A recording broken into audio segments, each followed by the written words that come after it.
Crimson art creations వీక్షకులకు మరి ఒకసారి స్వాగత కుసుమాంజలి.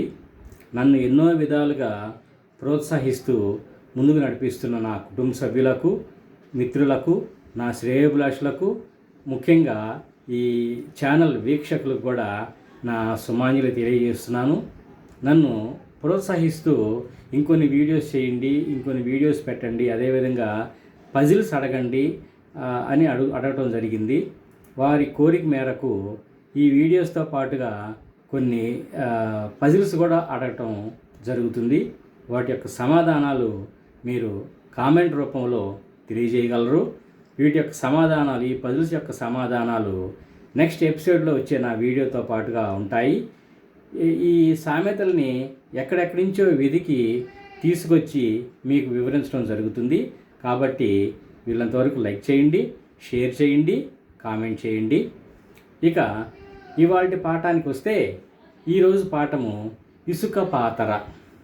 ఇసుక పాతర అంటే పూర్వకాలంలో ఈ వస్తువులు కానీ, ఒడ్లు కానీ, లేదా ఇంకేదైనటువంటి విలువైన వస్తువుల్ని గుంట తీసి గుంటలో దాచిపెట్టుకునేవాళ్ళు. అప్పటి కాలంలో బీరువాలు, లాకర్స్ ఇవేం లేవు కదా.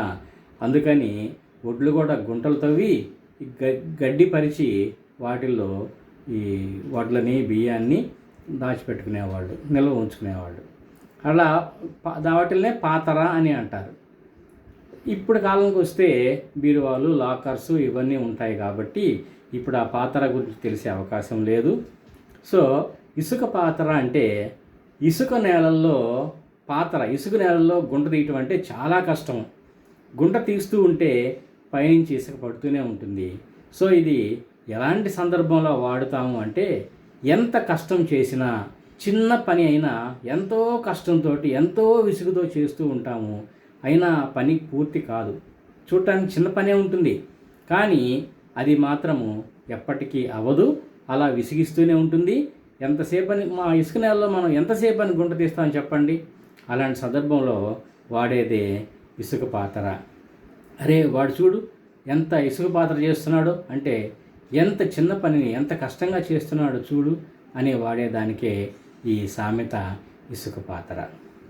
ఇకపోతే ఇవాల్టి పజిల్లో ఎంత తీస్తే అంత పెరుగుతుంది.